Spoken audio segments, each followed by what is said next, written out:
Hey, I'm Nick DiMatteo, and welcome to Music is Not a Genre, the interview edition. I have no idea what episode number this is because I'm not sure where it's going in the season yet, so you're just going to have to check the handy graphic. Thank you, as always, for watching and listening. Don't forget you can support this podcast at patreon.com/music is not a genre. The audio version is at anchor.fm/music is not a genre. My public hub is youtube.com/Nick DiMatteo, where you get these videos and many more things. My global official site is nickdimatteo.com, where you get more than just the podcast and the music. And speaking of the music, nearest and dearest to my heart, please visit recarea.bandcamp.com, where Rec's new album, Rec Collection, The Best of Rec 2007-2020, has just been released, or will have been released before this comes out, whenever this comes out. And you can also find it on any of the streaming services.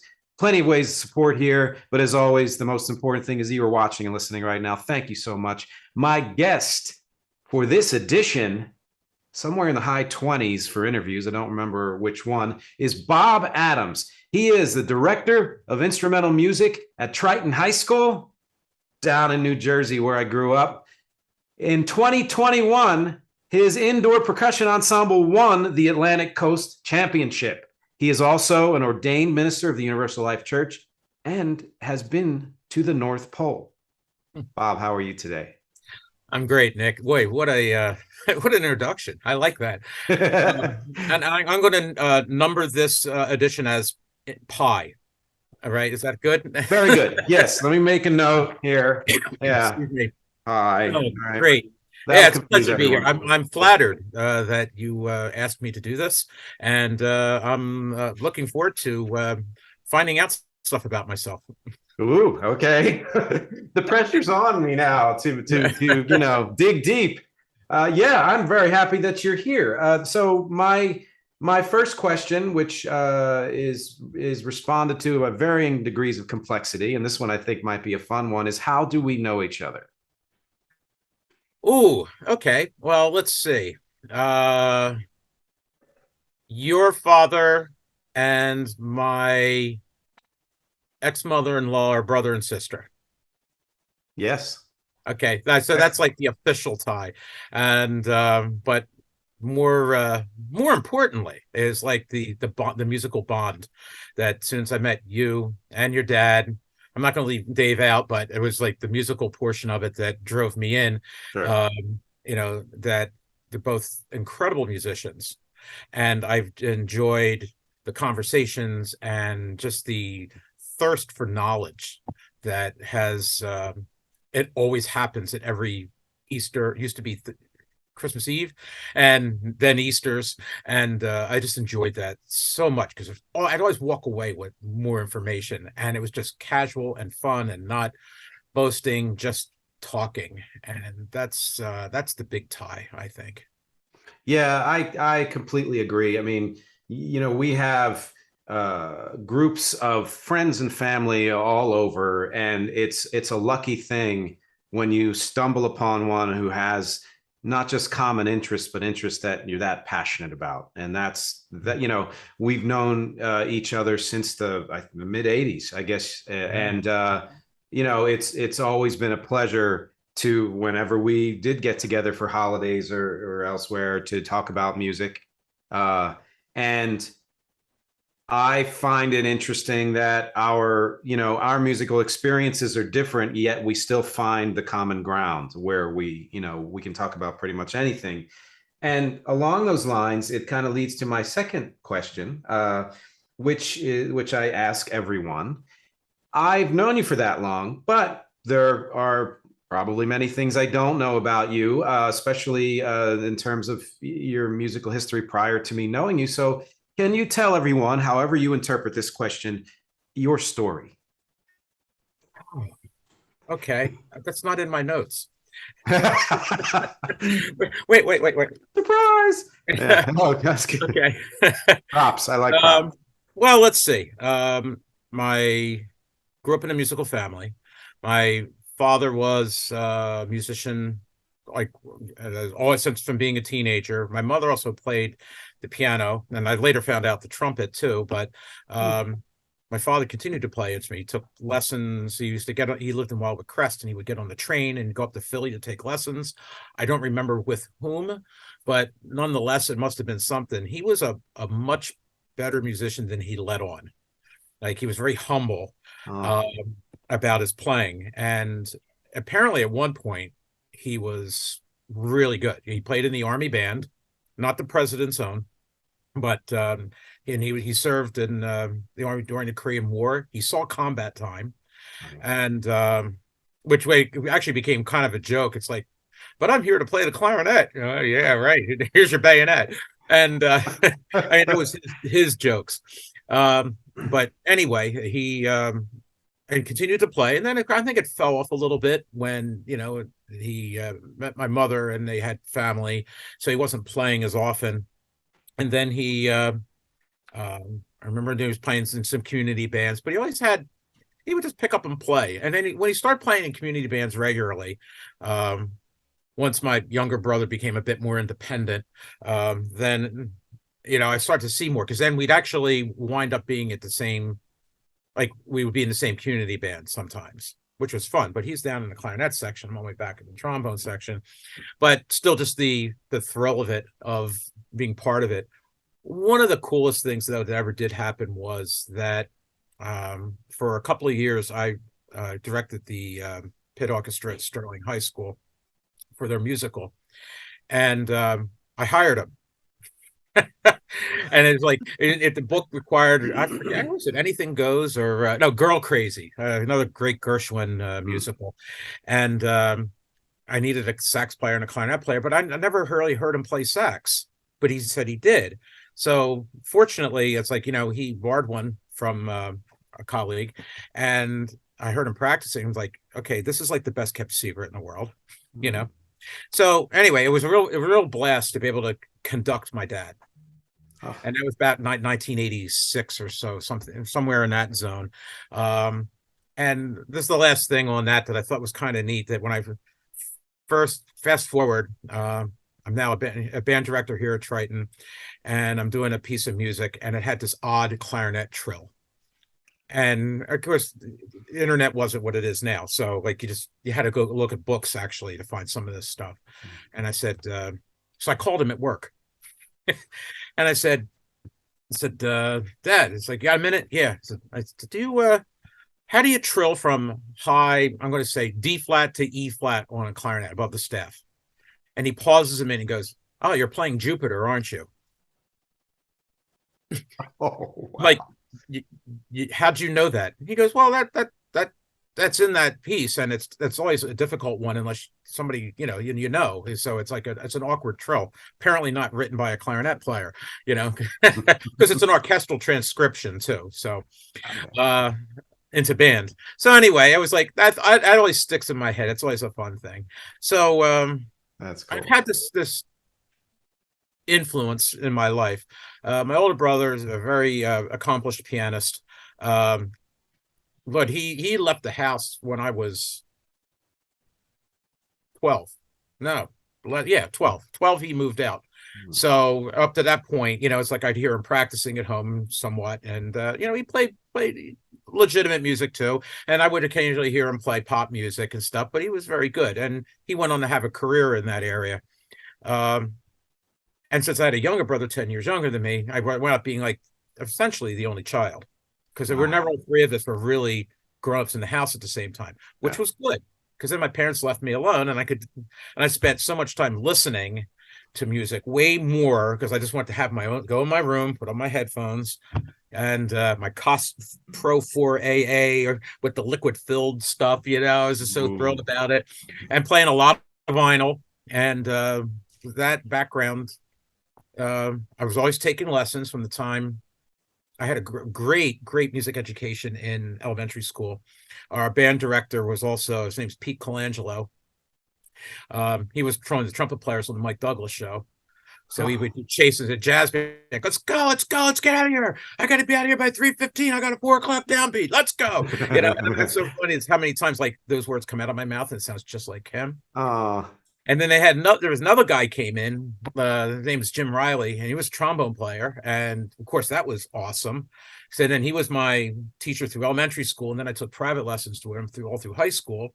And he totally prepped me to go to, for Glassboro State, where he went, where then I would study with his teacher.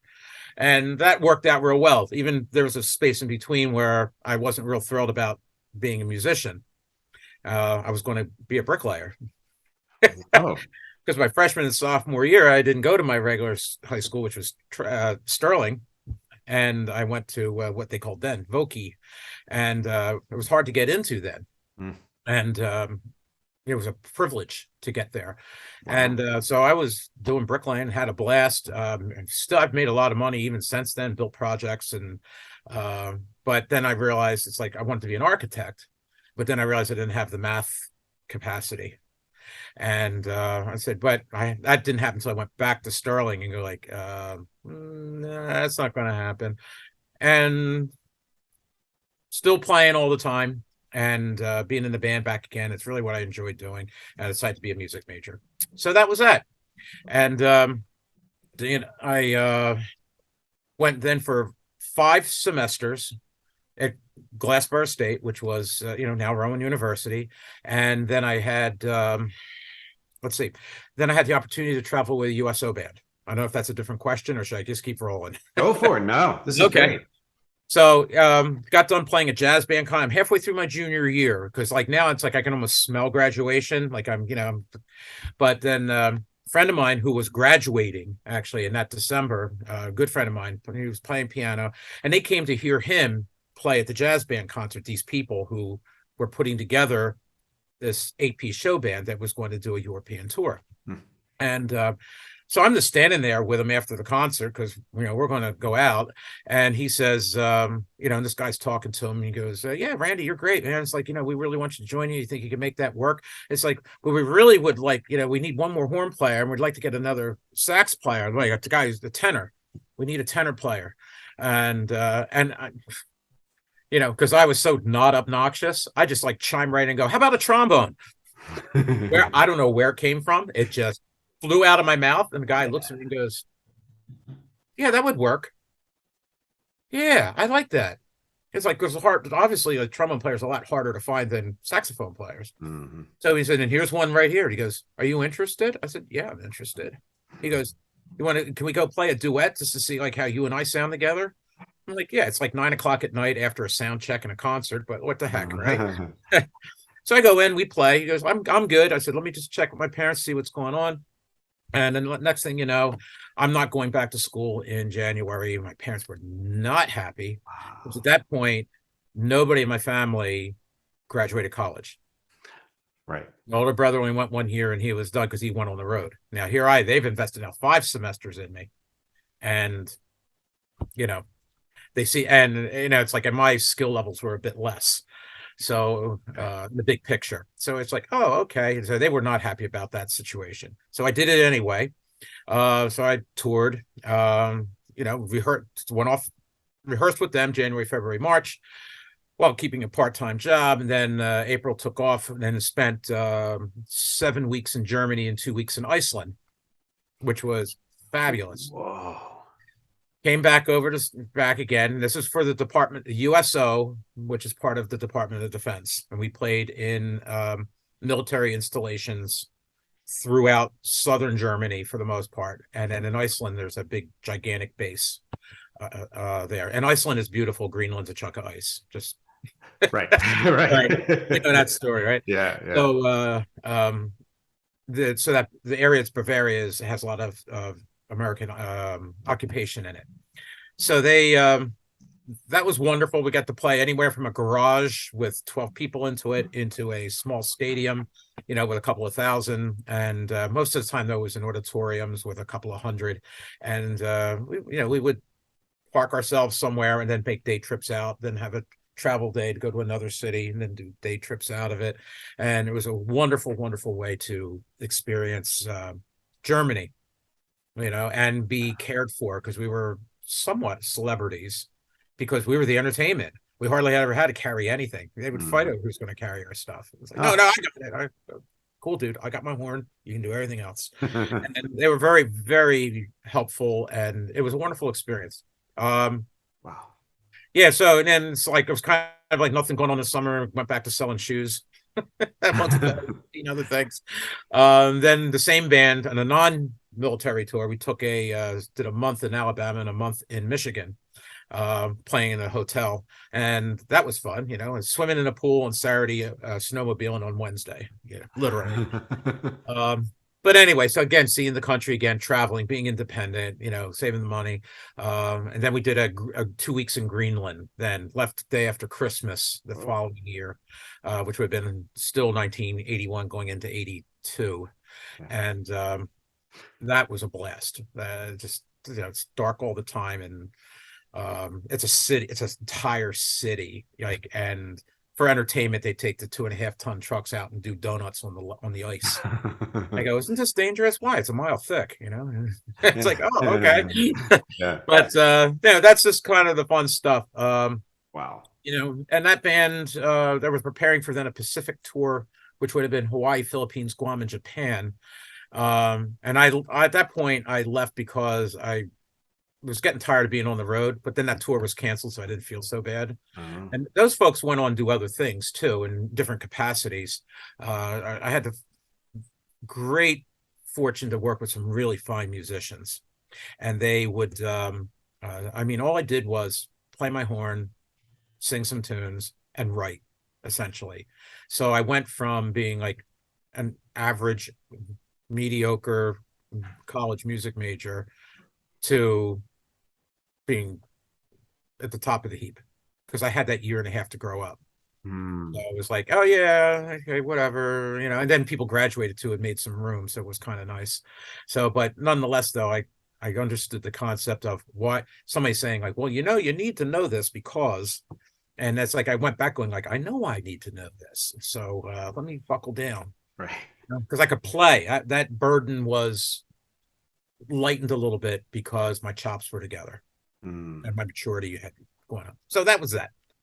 So played in some bands, I've done a lot of session work since then. Basically, then all my casual work and band work, worked with a lot of different people, a lot of different situations, conducting and so forth as well. But playing the horn is kind of dribbled off, especially doing marching band, working 70 hours a week.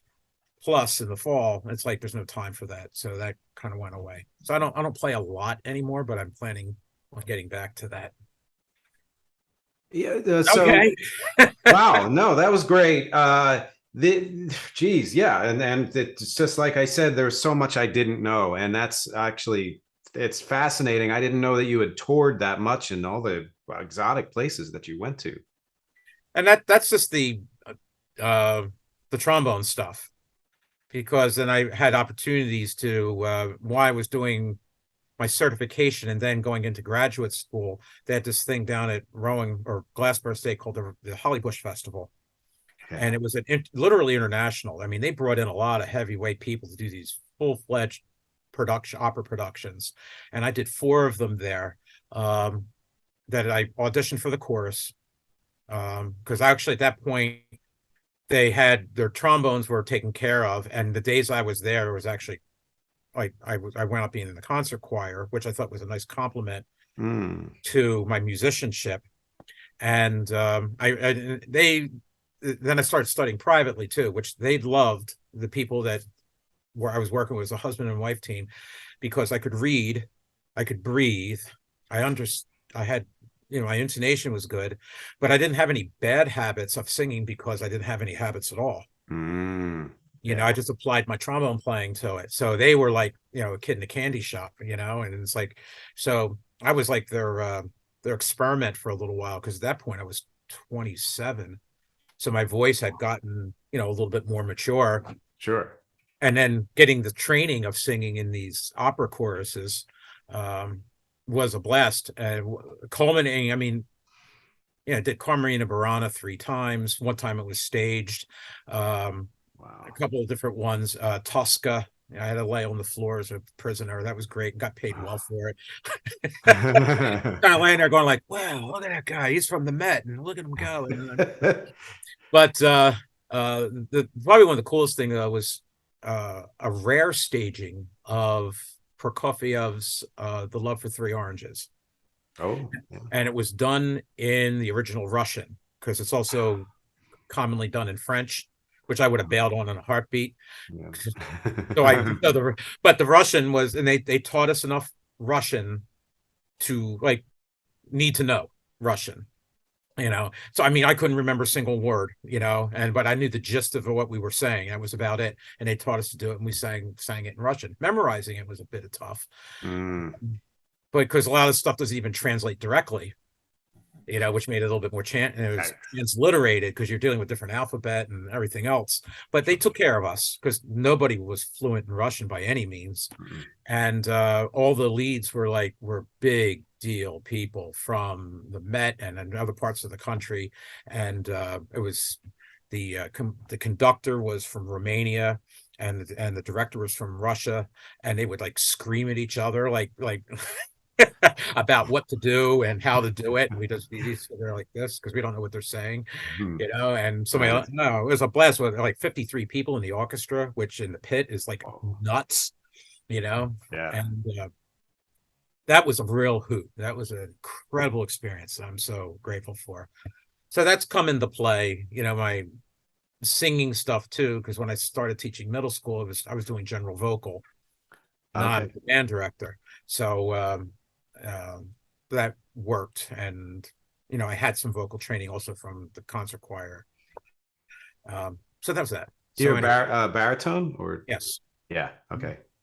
Yeah, my son Colin is going to school for classical voice, and he's Mhm. sung in several languages, hasn't touched Russian. So, that's not Yeah, easy. it's a real it's very different because like you can't relate it to. I mean, like if you understand Italian, you can pick up words in French. It's like there's Right. things that I know they're very different. No, nobody be mad at me, but I mean, it's like when you're looking at like the European languages, you can find connections between them. Hmm. But it's like even German with the guttural sounds, but then Russian is like there's a whole different palette of sounds completely. Wow. And it's like, okay. So it's like I'm singing in Russian with an Italian accent. I mean, Yeah. Wow. it can exist, which I never thought about, but That's funny. it's fun. Yeah. Yeah, and before I forget, I've got to tell you that my favorite brass instrument has always been trombone. So, Oh, you know, and I, I understandably. yeah, damn right. Yeah. Respect a good trombone player. Uh Now you said briefly, you said you also write, is that right? Uh, oh, I was writing arrangements when I was on the road. I am not a Oh, composer, but right. I am Okay. an arranger. Oh, Um, nice. I got oodles of stuff sometimes because I had to, rearrange some things to make them playable. But I've arranged at different points in my marching band career, I've gone from writing the whole book to just writing meaning winds and percussion. In the beginning, I was writing just the horns parts, the wind parts, and then I'd have somebody else writing the percussion stuff. And that's usually the way it's done, with the level that we were competing at. We are very fortunate to work with some great writers over the years, which I'm going to sidestep a minute Yeah. was like a, my philosophy about success is to surround myself with people who are better than me at whatever they do. Yeah. Really, and it's like I'm not. Why you do this? Totally. That's why I call the Yeah. plumber and the electrician. I can take care of the bricks. Right. Uh, but Exactly. I've been very fortunate and learned a lot about percussion instruments and writing and technique and so forth. That the marching band doesn't exist anymore for us. We have a pep band, but our percussion ensemble has become our primary thing and Nice. our elite performing ensemble of the school. And then I've been writing that book now for 3 years, and I did it partially. No, actually, it's more than that. But anyway, started out like co-writing, and then because different people come and go as they get different jobs, and so I've Sure. been writing it the last couple of years, and really enjoying it because I can really focus on the things that I like. Now, our percussion ensemble is a concert ensemble. It's not like a drumline thing that you would like the movie. Right. Picture the percussion section of an orchestra. Hmm. Okay, it's like that kind of thing because we do a lot of concert music. So we're dealing with, seven, eight mallet instruments, and then the battery stuff, and we can use electronics to a certain degree, I see. and I've learned a lot, asked a lot of questions, and now I'm at the point where like I know how to have fun and not stress to write, Yeah. which is really cool. It's like, Yeah. okay, yeah, I have deadlines, but I already like jotting down stuff, and we're not going to start until December, and I already have, ideas, but like, so that's the writing stuff. I've Nice. dabbled in other arrangements, other ensembles, as I need them. And it's like, hey, Mr. Adams, can we play such and such in the concert? It's like, well, let me take a look. There's nothing online here. Okay, it's a trio. I can make that work for you, and Nice. keeps you going. So I am not a composer. Absolutely not. I cannot come up with an original thought on my own that doesn't immediately start sounding like something else. Oh, I got it. And it's like, but give me something to run with. I'm okay. Yeah, I can manipulate it. Oh, you want to change the key signature and the modality? I'm in, which is one Excellent. of my favorite things to do, especially with percussion. Oh, we're going to play the carousel waltz in 5. Dee da da dee da da da da dee da da da Nice. dee da dee da. You'll go Oh, like, that's I know awesome. that, but not quite. So Yeah. just having some fun. Hey, I gotta have fun, and that's super important to at this point in my life. If I'm not having fun, it's time to go home. I completely agree. I mean, why waste time? You're already, especially if you're already good at what you do, then enjoy it, Yeah. enjoy every moment of it. Now, it's rare. I have interviewed performers, writers, educators. You know, it's rare that any of them have had so much performance experience and education experience, and you've had so much of both.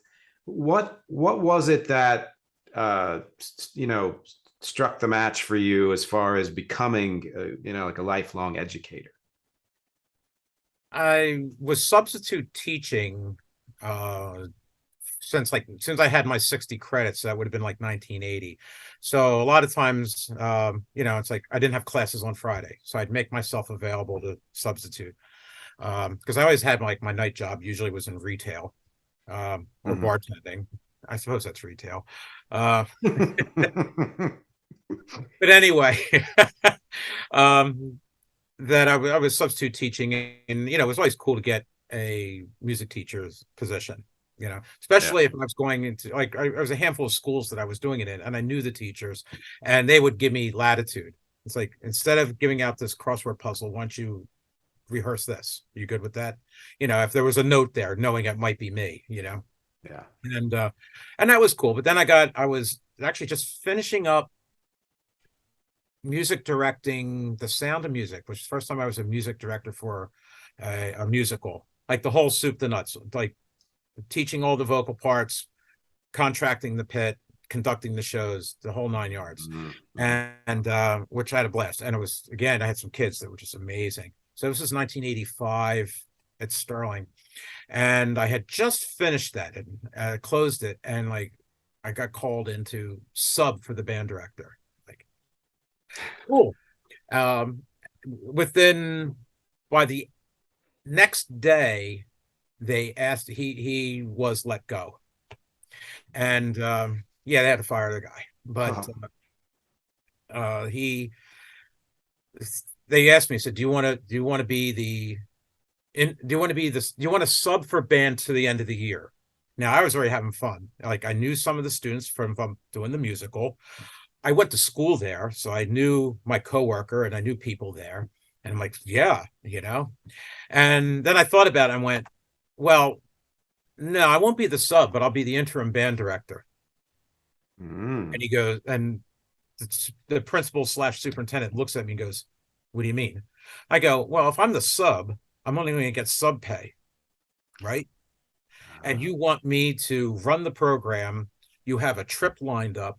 you have graduation and a concert lined up. And understand, if John Philip Sousa walked in the door tomorrow, it would still take him a while to get used to where everything is. Understand it. Tomorrow morning, I can drop the baton first period and continue rehearsals the way those students have been used to been doing it. There'll be very little break in continuity, only because I've been here. Yeah, Sousa's cooler, but I've been here. And he thought about it. He goes, I don't know. I go, and if you want me to do the after school stuff for the jazz band, because you want that at the concert, I assume, then I'm going to have to be prorated on the stipend. And he goes, this has never happened before. Let me talk to some people. And he came back and he goes, okay, so you have to do 2 weeks at sub pay because that's how it's already established. After that, you're going to be an interim, and then you're going to get 1/180th of bachelor step 1 per day. Now that means I'm rolling in dough compared to what I was making. It's Nice. like, wow. Yeah. I mean, wow, a 3-digit paycheck. Holy smokes. So actually that really got me going. And then that's when I really enjoyed myself, and I was jaded, I guess, against it for some odd reason. I had no idea. I don't want to do that. I guess horror stories I've heard. But at this point, also, I'm 25. Yeah. So that makes a big difference. And so I went back to school and got my certification to teach, because my original bachelor's degree that I received in 1984, 2 years late because I took the time off to travel, was a performance degree. So that's when I came back. Gotcha. It took me 3 semesters to get certified to teach. So by December of 86, I'm now certified to teach. Now I'm 26 years old. Then I wound up getting a couple of long-terms, or a couple of sub-positions, then a long-term sub-position at Glen Landing Middle School, which you're familiar with. Yeah. The person that was the band director left to go to deal cards, actually, in Atlantic City, and said he didn't want to do this anymore. And so principal said, "Wait, do you want to be the band director at the end of the year?" I'm like, yeah. And because now it's like, this is cool, right? He says, what I want to do is, so then next year I have to make decisions, because there's a vocal general guy and a band director, but the vocal music guy wanted to be the band director. So they had to kind of, because he'd been there for 20 years, they kind of had to do that regardless of qualification. And I became general vocal. So that's fine. It all worked out, because then almost immediately, I became the assistant band director at Triton. Okay, so it's 1987. Yeah, that's about it, right? So I get a job teaching general vocal at Glen Landing, and that the summer, actually, of 87, then there was an opening to be the assistant band director for marching band, which is, I only was there for marching at night and weekends at Triton. And that's what I did then for the next 7 years. And then I started here, actually, January 2nd, 1995, and I was the heir apparent from being the assistant. And there was really a no-brainer as far as administration was, because I knew, again, I was here. I knew all the kids. Yeah. I had proven myself, and there was a lot of candidates, but I was the known one, and the principal at the time, he liked me and thought everything was good. And I've been here since 1995. Wow. The competitive band was already, the guy before me did a great job and taught me tons of things. And his name's Bob Frampton. Shout out to him, because he won't probably see this, but I don't care, because he taught me so much. It's not even funny. And it's like primed me to move in, and not to move in and continue, but to move in and run further. Times were changing too. The school was becoming overcrowded very quickly. We went on staggered sessions, which was a complete mess. They built Timber Creek, and they kept moving the lines. And then all of a sudden, then my band, which I was marching 55 musicians, went down to like 30 in a heartbeat.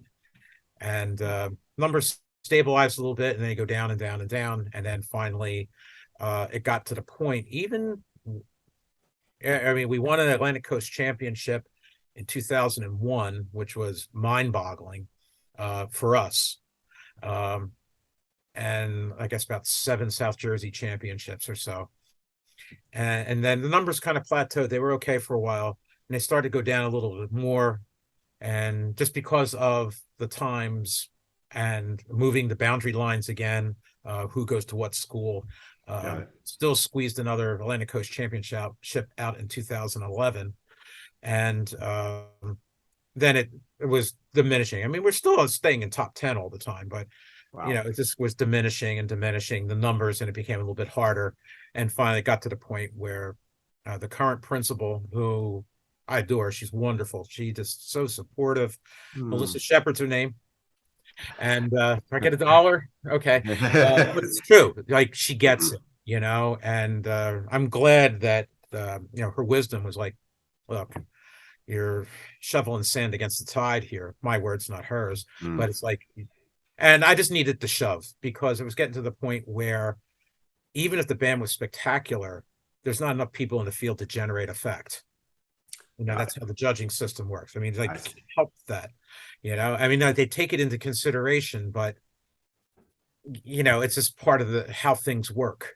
So then, that point, we went to, it was 2018, I guess. We went to a pep band format, which, instead of spending 4 months refining 7 minutes worth of music, I have 40 tunes in the pep band book, Oh, from from 7 different decades, and everybody's happy. nice. So it's a whole different thing. And then when COVID came along, that certainly, if marching band wasn't over, it would have been. Yeah. Yeah. So that's and at first I'm like, but this is all I've done my whole adult life. Right. And then it was like, oh, you know what? I got better things to do. Yeah. Yeah. Wow, look at the trees changing color. How about that? Always missed that. Life. And it's like it was a little, it was a big nut, but to swallow, but it didn't take long at all. It's like, Yeah. hey, it's Saturday and I'm home. Hey, this is cool. Yeah. Yeah. So and there's other factors too that went into it, but that's just the nature of the beast, and lots of programs. Excuse me. Um, all three of our schools are in pep band mode now, and it just the only way. And I find more and more schools are doing it because they just don't have the numbers the way they used to. Yeah. Only the districts that are still have developable area, you'll find. Mm, Like mm. Kingsway is busting at the seams. He gets 30 freshmen in by blinking, and my good friend down there does a great job. And, and you go up even with Jackson was another one. It's like Jackson Memorial High School was marching like 280 until they built the second school. And within a couple of years, they had two bands of over 200 anyway, because because they're Wow. just like, there was nothing but farmland, and they were building for decades, and now all those kids are getting hit in high school. Yeah. So in certain places it's really thriving, other places not so much, or being modified. And the indoor thing works real well for us because well, first of all, it's not weather dependent, and it's smaller groups, and especially with it being a concert ensemble, we can practice in the cafeteria. We don't need gym space or field space, That's true. and everybody's happy. So there you go. Wow. Well, and so it's that change has resulted, you said, in a win last year. Yeah, we have 18 Atlantic Coast championships under our belt in 22 years of competing. Oh my God. Incredible. I think I have those numbers right. I know the 18 part is right. Let's see. Yeah, something like that. It's Yeah. close. Yeah, that was this past year was our 18th Atlantic Coast championship. That's incredible. It's Thank you. It's a lot of fun. It's a lot of work, but it's a lot of fun.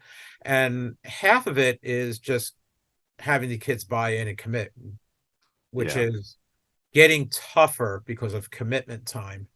But nonetheless, again, I was surrounded by people along the way that, show me what to do. I can call up people if I need to, but Yeah. I always pick music that I really enjoy. So it makes it easy for me. And Yep. like the show that we just finished was called Spies in 345. Ooh. And it was all TV spy music. Yeah. So we started with Mission Impossible. That's the easy one. Yeah. And then we threw in Mannix, Ooh. also written by Lalo Schifrin, which is a jazz waltz. And I Nice. had two set players. They're both seniors and are gone, who just like mastered the jazz waltz once I like threw it at him, and he took it and ran, and that's what made it really click. And then we third song that was we did the Maxwell Smart, the Get Smart theme. Oh yeah. We did it as a 12/8 Afro-Cuban. And Oh wow. that was a lot of fun. And then that Yeah. segued into a little lesser known theme written by Dave Grusin.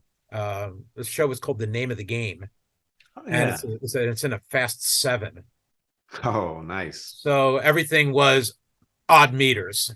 That's amazing. Yeah. I And love that. And it's funny. I did an episode, God, I guess a year or more ago on crime jazz oh, I have to go because I back. had a collection, a two set collection that I think came out in the 90s. And a lot of the music you just mentioned was on that collection. It's a great Oh, collection. Yeah. well, I'm being an avid subscriber to Music Is Not a Genre. I'm gonna have to go back into the archives and make sure I hear that. Ah, And I recommend yes. that to everybody, by the way. I get $1. My, that's what. Thank you. Yes, exactly. I'll give you the money later. Yeah, you get access to all of the episodes at Patreon. So Perfect. Oh, I'm so glad I can do that. What a great idea. hmm. Cue So commercial music. Yeah, so that's the fun stuff, and that's I'm great. not at liberty because I don't know when this will go broadcast, and I'm not at liberty to talk about next year's, well, this year's now Mhm. show, but there is some film music involved, but a completely different Ooh, theme. I love film music and TV music, the yeah, good stuff, yeah. the stuff that actually had a melody and lyrics. Right, right. Yeah, same here. Yeah. I mean, some music composers are as good as any classical composer ever. They're just amazing what they've done. And you listen, a lot of those people have double dipped along the way, and especially when if you look at coming out of Europe in the 30s, these classical composers got into New York, fleeing Nazis, and they got into New York, and it was either like hang around there and do New York television or Broadway, or continue on the way to the West Coast, because now they have talkies. So there was and you look at those people, Max Steiner and Franz Waxman and those people that are just, you just, it's sad that the average person doesn't listen to, they listen to John Williams. I mean, even fans of the music, and it's like, okay, listen to John Williams, and now go listen to like the score of Captain Blood, from Oh, 1935. Yeah. oh, And even, it's like this, the intensity and what they get across, and they're like, you're there, which is, yeah, they're doing their job.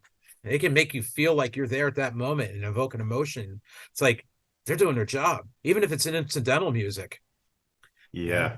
Yep. Psycho. Oh man. It's like, okay, where's this going?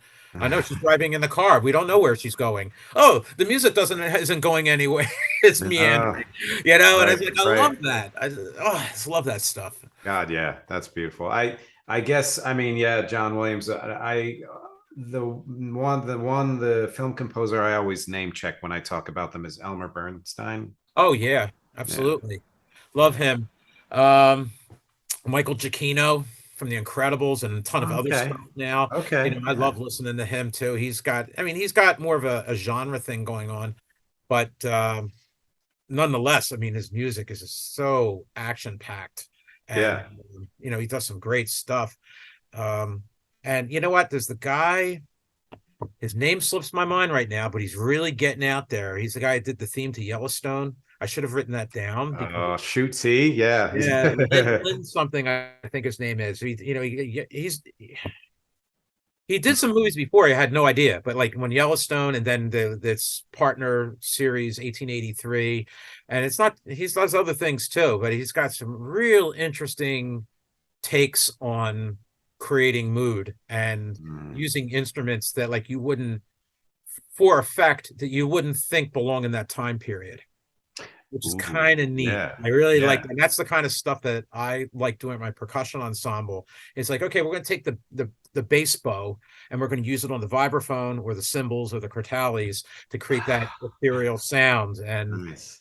it's like, what? You have three different sets of wind chimes. Well, yeah, there's the regular ones, there's the chromatic ones, and there's the whole tone ones. And oh yeah, I'm going to get the pentatonic ones. What a geek, right? Awesome. I Yes. think we need the pentatonic wind chimes here. Oh, nice. Yeah, yeah. Do you prefer for as far as film music goes, the orchestral bass music, or do you also listen to the more kind of electronic ambient atmospheric scores? Uh, I lean toward the orchestral stuff because of the comfort zone and understand the production of it. Yeah. But I'm always up for a new sound. Nice. Yeah. It's like, Yeah. okay, what is that? Is that an acoustic instrument they've modified, or is that a completely generated sound? I know how to ruin a movie, by the way, because I'll say that shit out loud. Yeah. Oh, It's not about what's going on the screen. Yeah. he's behind the rock. Yeah, but did you hear like that? Yeah. What are your thoughts on Danny Elfman? I like Danny Elfman, and it's funny that he's coming up. You mentioned him particularly, because someone asked me about A Nightmare Before Christmas just like 2 days ago. They said, "Oh, Yeah. so and so never saw the movie," and I go, "I've never watched the whole thing through either." Yeah. And I said, I don't know, maybe I wasn't in the right place at the right time, and I just wasn't digging it, and I never got back to it. Hmm. I like, I mean, if you take it back to like Batman, the 1989 Batman, Yeah. and it's like I dig that score a lot. I really do. And listen to some other thing. Like I think he did the score to Gotham as well, the TV series, Oh, wow. Yeah. and Love a that. couple of other ones too. What's the other one? Pennyworth, Oh, sure. Yeah. about Alfred, which is really neat because it's like a superhero theme in three. Oh, Like, whoa. and it's like I want to go back because I know I had that in the back of my head, and because I was going to do a superhero show, but then COVID squashed it. Yeah. And I was going to like work that in there. But anyway, uh, I like the way he creates mood. Um, Yeah. it's with my limited listening, it's the same mood, which is not wrong because Right, he's right, right. working with Tim Burton, who does the same kind of film. Again, Yes. not a criticism, just a Yes. comparison. It's like, well, let's see, we need something dark and creepy here. Yeah. Danny, can you help me out? Yeah. Yeah, got it. Yeah. Who else? Yeah. No, I know I mean, I'm oversimplifying it to be funny, but it's like he's done some really cool stuff. And like I don't know the whole breadth of his work, but I know that I Yeah. do enjoy it, because it's usually very fitting. Yes. Yes. And that's the key. Does the music reinforce what I'm seeing on the screen, and is what I'm seeing on the screen reinforce what I'm hearing? Right. And the sum should be greater than the parts. Hmm.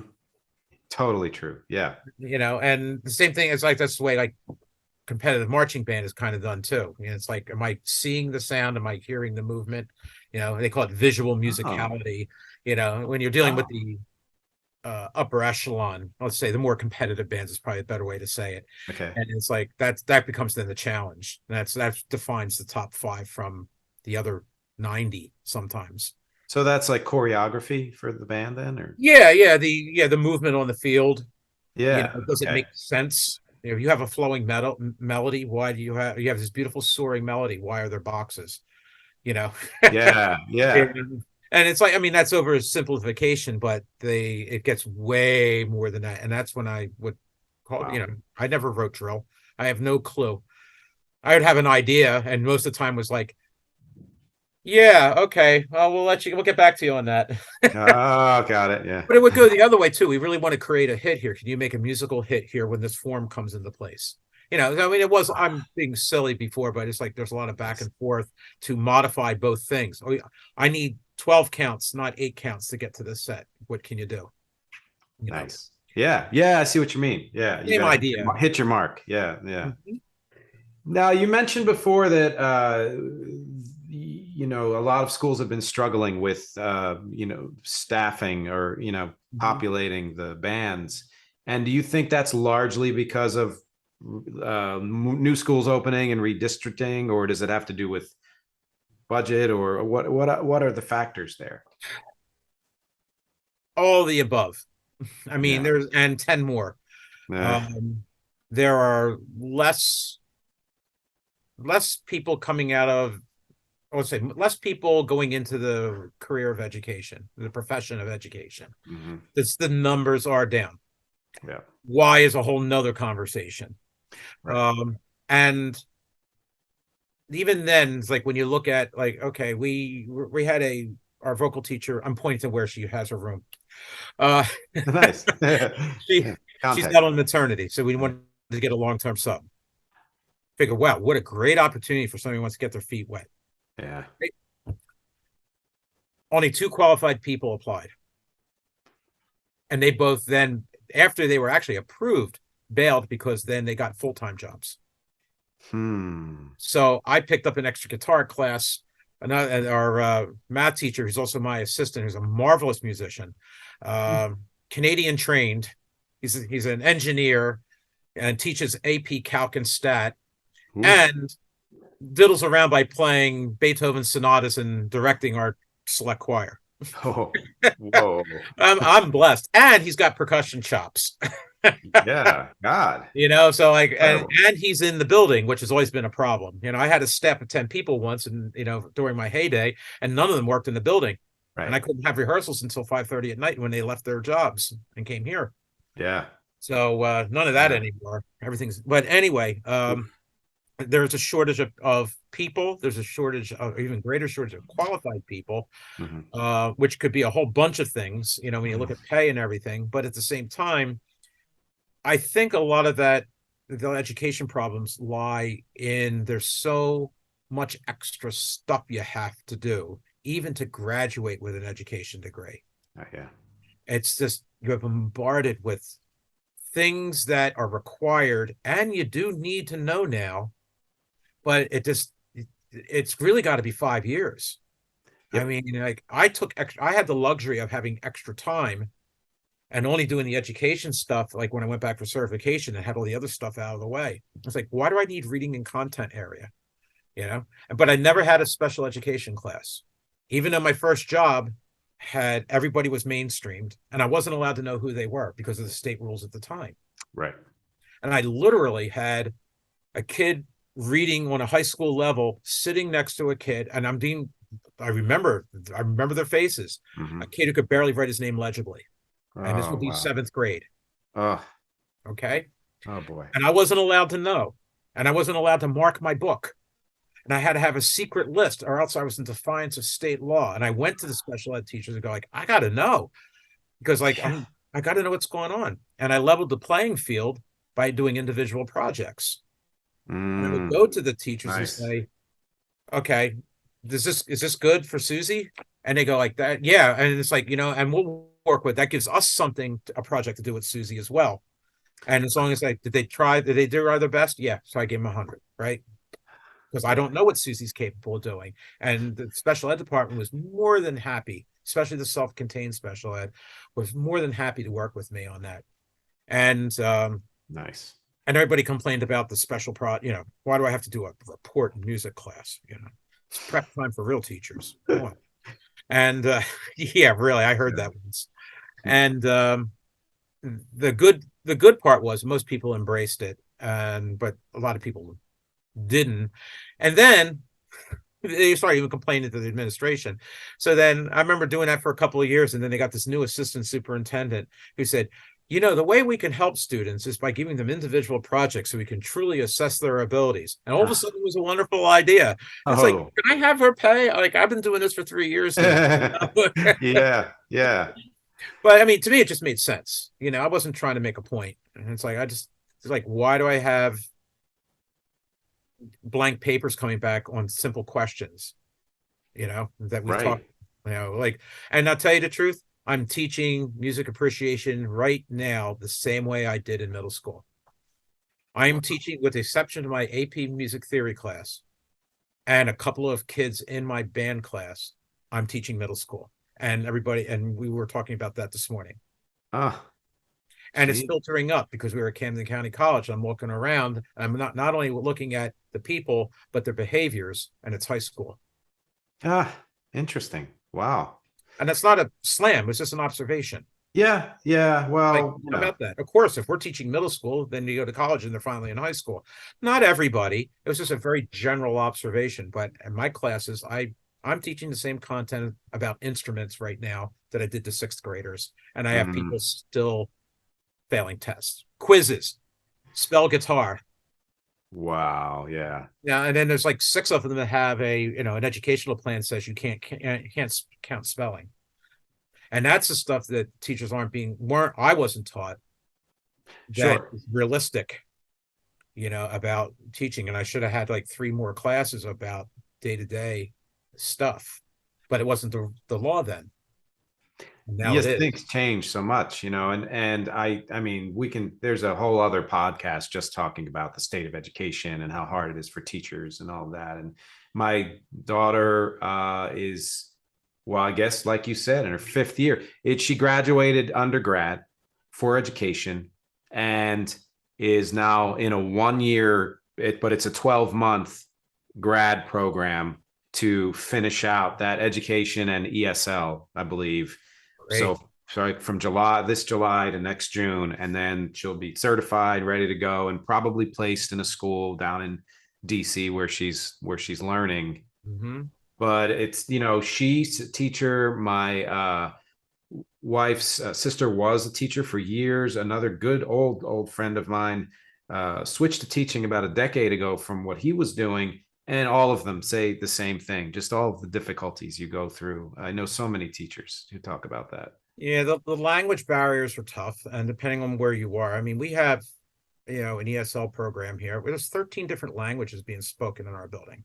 Mm, wow, that's Yeah. incredible. Big And change. our and poverty is much higher in the suburbs than it has been. Yep. We have like 60% of our school population is on free or reduced lunch. Ugh. And that's across the district, though, not necessarily our building, but I remember seeing that statistic. And it's one of the things too. It's like, and then the parental structure has changed drastically. I mean, I don't know Sure. about you, but it's like growing up, say, let's say through elementary school, that maybe one or two moms worked. Otherwise, Right. they were housewives. And, it was like, the Halloween party, and, like there'd be 20 out of 25 moms there, you Right. know? And, it's just the nature of economics, the need to do that. You can't. Yeah, they have to work. Yeah. And that whole concept of like, I have to go home and watch my baby brother, so I can't do this, that, or the other, and Hmm. that's like a lot more common than it used to be. So it's like, it's not bad mouthing anybody who's poor. It's just an observation of the societal trends that make what we do more challenging than it has been in the past. It's our jobs, professionals, to roll with it and do what we need to do and adapt accordingly and still make, we can't, I can't base my band program upon what I used to have or what I wished I did have. This Mm. is where they are. This is what we're doing, and we're going to do this kind of music because that level of music is that's all we can do, and it's fine, and we'll just do it well. And it's like that everywhere else. And fortunately, I don't have the state breathing down my neck the way a lot of other Mm. teachers do. Because if you don't pass this, you don't graduate. Now you have 101 chances to do something about it, Right. and if you're truly not capable, there's accommodations and modifications are made. But nonetheless, it's like I look at what students have to do to pass algebra 2 in order, like algebra 2 level stuff in order to Hmm. graduate. I can't do it. Never did. Well, I Right. also Right. recently Right. cut algebra 2 to go to orchestra, but we won't talk about that. I did. And finally the teacher's going like, you can't keep cutting my class. And it's like, but I'm going to orchestra. I know you are. I'm accepted as a music major. I know you are, but you can't Oh, do. yeah. How about if you drop the class? I'll say it's okay to drop the class. I'm like, okay. She was so kind to me when she could have ripped into me and made my life miserable. But it's like Yeah. she didn't. She was trying So to understand. I mean, I think that's part of what why I think you have such, longevity and success as a teacher is your willingness to understand what the kids are going through, but also to adapt to what's going on and not to live in the past when you wish you had something or could do it a different way. You just have to go with what's here now. yeah, I mean, and it's more, fortunately, more and more people are getting that way. And then if you listen to, or there's a band director's Facebook site out there that, and it astounds me some of the questions that pop up. And not to make fun of those people. They're youngsters, usually youngsters. Oh my God, I said I'm whippersnappers. You can tell they're younger teachers, and they'd ask they'll post a picture. What is this thing? Yeah. And I'm thinking to myself, why don't you pick up the catalog and look? You can got to get a clue. It's usually percussion equipment, which is ridiculous, right? Yeah. And it's like, well, just look a little bit, And I'm thinking to myself, I don't blame them because I know they're overwhelmed, and they had one semester, if not just, yeah, one semester of percussion. And if you're a violin player, you're going anyway, right? And what do you do? And it's like, well, you ask people, fine. You don't have the time to do what you did before. But why aren't this? It seems to me there's a big lapse in education too. Like they're not prioritizing things properly. Yeah, I agree. Based on the questions I get, or see, I should say. Yeah. Then you get the people that are snotty and think they're all that. And, oh, I'm only going to have 6 tubas this year. I don't know what I'm going to do. And usually it's like, shut up. Yeah. Just shut up. Oh, God. Yeah. Yeah, I got a $10,000 grant, and I'm not sure, or no, more like $100,000 grant. I need to buy a half a dozen tubas. What brand do you recommend? Okay, Yeah, what a problem. right. Yeah. Well, you know what? And all the things that are challenging in this situation, my situation, and I'm only speaking for myself, that my budget is like rarely does my budget not allow me to do what I need to do. There And you go. yeah, and I have my supervisor also takes care of the phys ed area, but he was in band when he was in high school. And Oh, he gets it. And as long great. as he's like totally on board, supports me 100%. And my Wow. principal is also, when I said like I'm having trouble like recruiting, well, what do you need? Do you need release time to go down to the middle schools? Like we can make that happen. I mean, like totally on board with what's going to be like. I trust you, so tell me what you need to make this program work to the best of what you got. Wow, And that's like, lucky. I'm blessed. Yeah. And my administrators like come to the concerts, which apparently is a rarity among Jeez. my colleagues. Yeah. No, So I I'm believe so that. fortunate. Keith Williams is my supervisor. Okay, that's another. Okay, another dollar. Yeah. Wow, And I am blessed that way, and that's amazing. making things a lot easier. It's like, okay, like we're going to leave you alone because you know what you're doing. However, you have here's the rules we all have to follow. Yeah. Freaking lesson plans and stuff. And it's like, what, with all the other stuff, you're fine. You let me know if you need help. And it's not dismissive because I can go there anytime and ask a question. He's like, on. God, that's great. Wow. Yeah, Well, we're coming up on time in a few minutes, and I have 3 more questions for you. I'll edit. Go. Okay, great. You don't have to rush. You've been to Iceland. You've been to Greenland. You've also been to the North Pole. Tell me about that. Well, that'd be Greenland. So that was your North Pole trip. Right. We had Thule Air Base, which was established in the 50s as a top secret base, radar base. Oh. Yeah, they still had the radars there. They looked like basically the size of a football field on railroad tracks, and you could look at the whole top half of the world, like before there was like satellite imagery the way it is now. Okay. But it's also located above the Arctic Circle and 60 miles south of the polar ice cap. Oh, wow. So as far as I'm concerned, that's the North Pole. Absolutely. If you're in that circle, yeah, 100%. Yeah, I've always been fascinated with the South Pole, so I don't know as much about the North Pole, but there's nothing there. There's ice. Yeah. It's really cool though. That sounds cool. Yeah, you can't wander around though, because if the wind starts blowing, it goes below 100 degrees below zero very quickly. Oh God. Do not try to go to that building if it gets to this point, because you'll miss the building and we'll find you at spring thaw. Yeah. Really, that was their words. We're like, there's no way. Wow. Oh my God. Yeah. And so tell me the question two. Tell me about this Universal Life Church ministry. Ah, Yeah. um, well, I'm going to say it's like if am I a religious person, I'm a spiritual person, Mm-hmm. and and so dabbled in some different religions. Catholic most of my life, and even became a Knight of Columbus. And then there's things I didn't like so much, and started experimenting with or visiting other churches. Probably a better way to Yeah. explain it. And anyway, at one point, 2 years ago, the my bestie from way back, his daughter was getting married. Now, his daughter and my daughter would like share cribs. They're like a couple of months apart. So, like, as families, we get together. And then they had another daughter that's same age as my son. So, it was a lot of kids stuff, but we would get together and we're just fine. And anyway, so the older daughter was getting married, and neither her husband wanted to get married in a church. They want to get married at this country club Yep. and do it that way. Mm-hmm. And says they need an officiant. And it's like, okay, so we need an officiant. And then they all just like looked at each other and went, Uncle Bob. Oh, It'd be perfect for because she calls me Uncle Bob. nice. So then that's the picture I sent you when I'm standing there. I was just ready. They were coming towards me to be married with a Yeah. suit. Obviously not the one with the trombone. No, that'd And be a fun so wedding.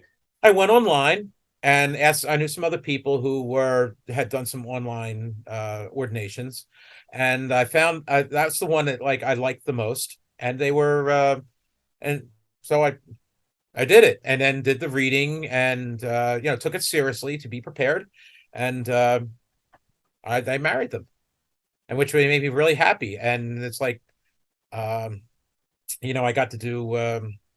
That's my first and only. That happened in what, April last year. I haven't married anybody else since, but and I have to go through more training if I want to do funerals or other things. But I like it. It's like it was a wonderful moment. Even if I marry nobody else in my life, it's fine. And because it was such a special, special day to do something Oh, for who's basically like one of my kids.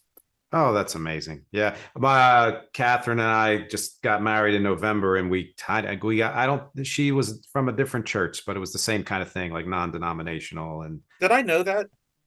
I don't know. Yeah, I'm not Well, sure. We haven't really, congratulations, because I we'll think I would have have to, known we'll that. have to catch up. Yeah, We'll do exactly. that later. All right. Okay, go ahead. Yeah. Which leads me to my final question, because it could be an opportunity, and that is, I will be working on a new album next year. If I need trombone, would you be up for that? Absolutely. Yes. Give me a head start, get my chops back, but the reading's there. Not a problem. Yeah. I would be honored, totally Oh honored God, to do that. excellent. I haven't had live horns on my recordings in probably 20 years, so it would be a real treat for me because they've always been one of my favorite things. So, And by any chance, for some reason, it can't happen for whatever reason. I know, we all know each other, oh, trombone players. So you don't have to nice, worry about that. nice. But no, I'm playing like, yeah, okay, I'm going to go start playing long tones right now. Get ready. Oh, All right. all right. Well, Bob, thank you so much for spending this time with me. It was I learned a lot, and it was just a pleasure talking to you. Pleasure too. And since I have 29, oh no, a couple of seconds left.